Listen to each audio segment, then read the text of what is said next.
How are you? I'm all right. America's favorite player last time, second out of the house this time. We should totally be talking way later, Nicole, way later in this game. Yeah, the cards didn't fall that well this time. Last night, Big Brother All-Stars, it was Nicole on one end, you got David, you're both sweating bricks on the block, and then, we all know what happened. How nerve-wracking are those hours leading up to that vote? Can you take us through that? Because we watch it at home and we're on our couches, but you're on the block going the whole time. Oh my gosh, that is probably the most stressful time because that's the last minute scramble. That's everybody's Hail Mary. It's everybody who wants to keep David, making sure that they're keeping David, nothing's happening. It's everybody who was pushing for me, trying to see if we could maneuver those last few votes to keep me. It's me going through the dejected, who cares? Just send me home. But then no, I want to stay. Let me try to convince everybody. And then I'm so sad I'm leaving. Maybe I'm not leaving. So you literally go through 10 emotions in the course of like 2 hours. And it's a whirlwind. So obviously in a game like this, alliances, side alliances, flip-floppers, gamers who we know can game, but then they choose to lay low and infuriate everybody else that's in the house. It's kind of the name of the game. I get the feeling, Memphis had such a chance to make a big move last week, and then he just decided, I'm just going to play it safe. But then he wins veto, and same. So, do you think it was a good move for his game, or is it going to lead to, like, his early downfall, that he didn't really do anything when he had a chance and he was talking so big and, I can honestly say, like, I've never been more flattered in my life that this huge athletic comp beast decided to come after me. Like, you can literally beat me in any physical comp down the line. We watched that veto happen. Like, there was no comparison. So, okay, you want to get rid of me? Like, I'll take it. All right. But at the same time, he messed up. And obviously I'm biased toward myself. I want to stay there. But if he has watched last season or if he knows who I am, I'm loyal. I spoke to him. I had a back and forth with him. I shoot it straight. And honestly, if he wouldn't have nominated me, I would have adhered to what I said and followed through and paid him back and wouldn't have put him up or wouldn't have come after him. So I honestly don't really know what he was doing. That's why during my speech I said it's all stars, not all scared. I don't know why he wouldn't go after these physical guys that can beat him later on, or these comp beasts. It doesn't make sense to me, and I do think, but I also really hope that it comes back to bite him. I know I'm not the only one watching my TV going, what are you doing, buddy? Why are you putting up Strong Island Nicole? I didn't understand. I just didn't get it.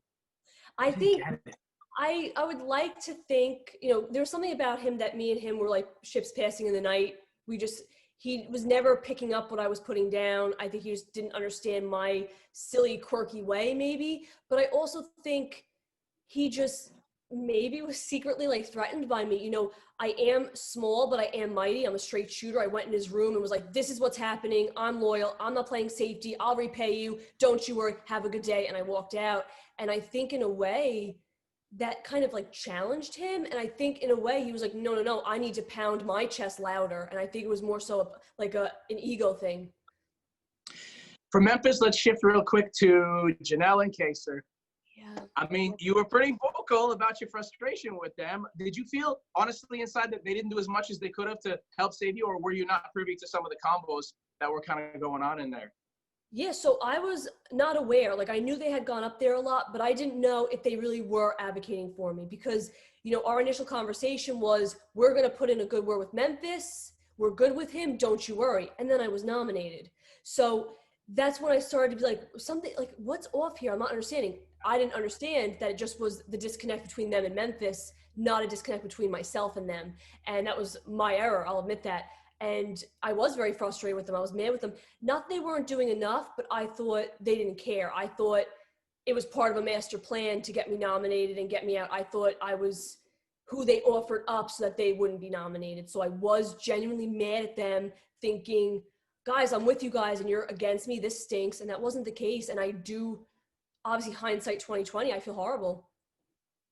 So Jaser, as they're known, Janelle and Kaser, a.k.a. Jaser, what do they have to do to move forward in this game? To go, because it looks like they're public enemy 1 and 2. So what do they have to do to kind of work forward, or is it just backs up against the wall the whole time, or what?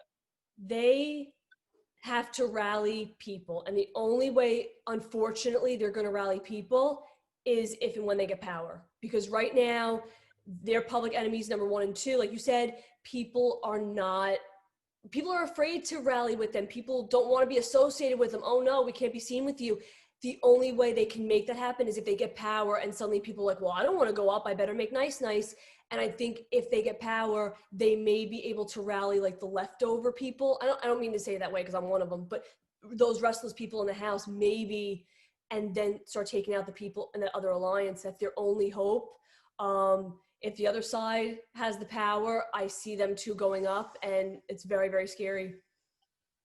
As a fan watching this game this season, it's like, oh my God, there's so many superstars on this season. There's so many great gamers and whatnot. Who knows what's going to happen? I'm sure you're going to be watching along just like the rest of us going, I hope this happens, or who knows what's going to happen there. But curious because, this game is all about twists. So the safety suite angle, what are your thoughts on that for the whole safety suite thing this season? I mean, I'm not happy with it because I'm like, darn, maybe like Ian would have got put up if like, I don't, so that sense I'm like, darn it, who knows? But I love it because everybody is so calculated and so calm and thinks they have everything figured out with their own game and their own alliances.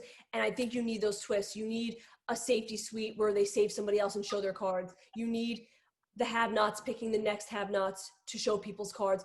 And I know Julie said that room's going to be changing all season. I'm curious to see what's happening after the safety suite. And I want to see these things that turn the game on its ear, because I think people, when they get a little bit of power and their alliance is rocking and rolling, they get overconfident, and sometimes they need that rug pulled out from under them.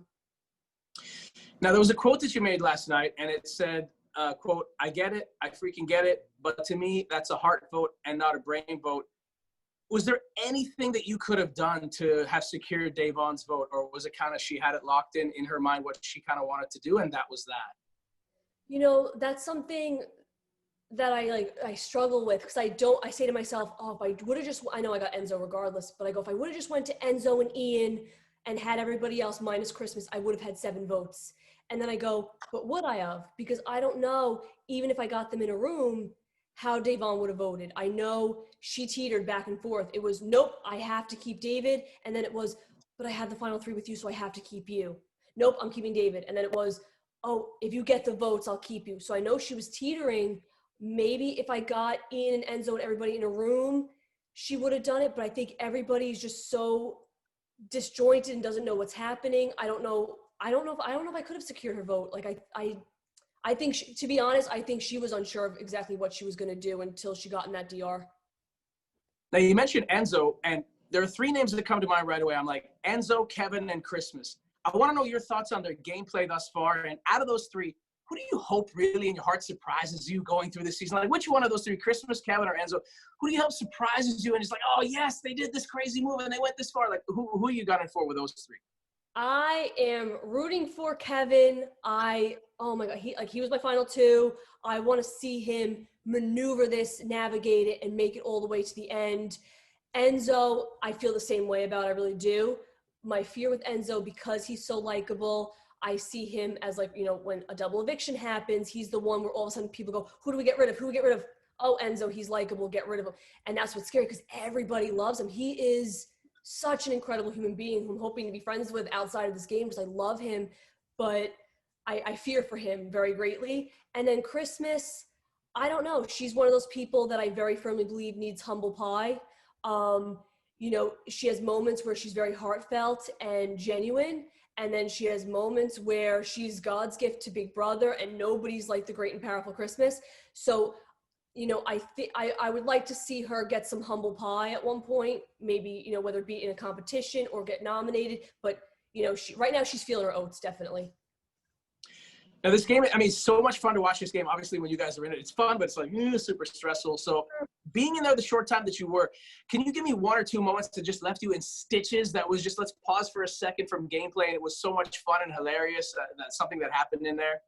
Oh, man. Okay, so hands down, one of the funniest moments was we were in the key room, and Enzo was talking about being a crayon salesman. And a job is a job. Like, I don't knock any job. Like, everything's commendable. Like, that's amazing. Yeah. But it's Enzo's delivery. It's the way he tells a story. It's the way he presents it. And the way he was just like, I'd walk in and like, I would pretend to sell them, but I wasn't really selling them. And then I'd walk out and be like, nah, they don't want crayons. Just the way he does it. It was absolutely hysterical. We were all rolling. And oh my gosh, other than that, we had a great conversation upstairs the one day that had like Bailey crying, laughing, where, Kaser asked us, what's the one job that got away? What's the job that you regret losing? And Tyler said Cracker Barrel, and everybody laughed at him. And then Janelle said Denny's, and everybody laughed at her. And then Kaser was like, come on, Nicole, you got to come up with something. And I said Dollar Tree. And it was so funny because Kaser's answer was Google. So Kaser's like, all right, well, I got turned down from Google, but Cracker Barrel, Denny's, and Dollar Tree, I'll give it to you guys. So just genuine funny moments like that are the ones that I carry with me. And that's what I'll remember when I think back. All the stress in the game, like that can be left behind a closed door. We got a couple of questions from fans that were sent my way to pass along too. So I'm just going to comb through those real quick. Jessica said, please let her know, how dare you with JSAR? Wink, wink. Like, you had to do what you had to do, but you didn't know what was going on. So, I mean, what would you have done differently in regards to KSAR and Janelle? That's from Jessica and again, Katarina as well. Oh, man.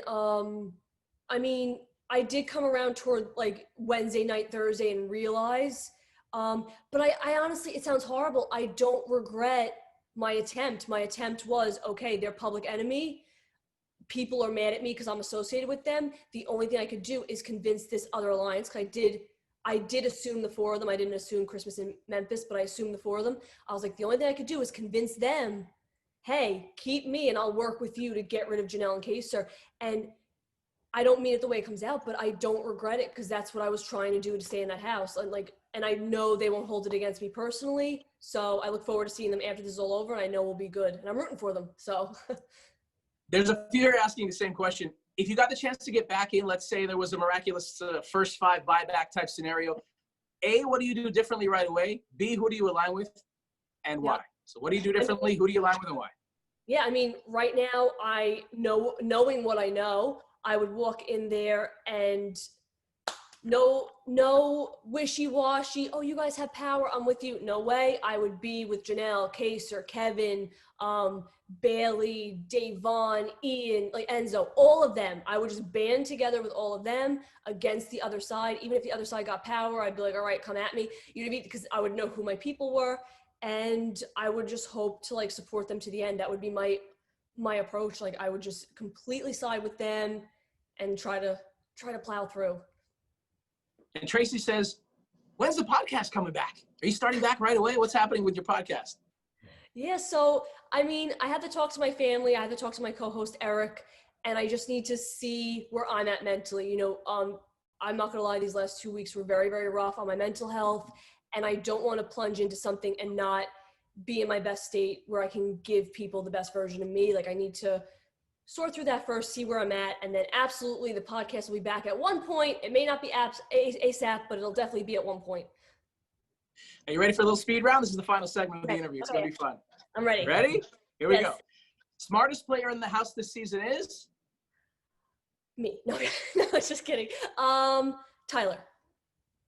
The Asleep at the Wheel and kind of out to lunch so far award goes to?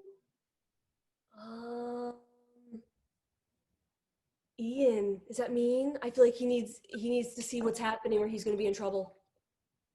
The laying low house guest of the season, the one who's laying way too low and not playing the game yet is? Enzo. He is playing the game, but I think his laying low, humor, friends with everybody is going to get him in trouble, unfortunately. Kindest house guest in the whole house this season? Kevin. Yeah. Yes. I love Kevin. Who's the most dangerous player in the house? Dun, dun, dun. The most dangerous player? Oh, like sneakiest, most dangerous? I would say Cody. He's a comp beast, but he's also like smooth with everybody. The two house guests you hope go the furthest in this game, maybe all the way to the final two? Kevin and David. And your pick for the absolute win, one person as it stands today is? Kevin. Kevin! Nicole, it was such a blast talking to you. Love watching you this season. Hopefully, if you get another chance down the line, you say yes right away and don't have to think two ways about it. And you say yes. I don't know. I'm not you, but I hope so because we love seeing you on TV. So I appreciate that a lot. Thank you for saying that. thank you so much for hanging out, and best of luck in the future. And again, I hope we see you again. Thank you so much, Aura. This was actually a lot of fun. I love the games. I love that kind of stuff. Take care, guys. Thank you.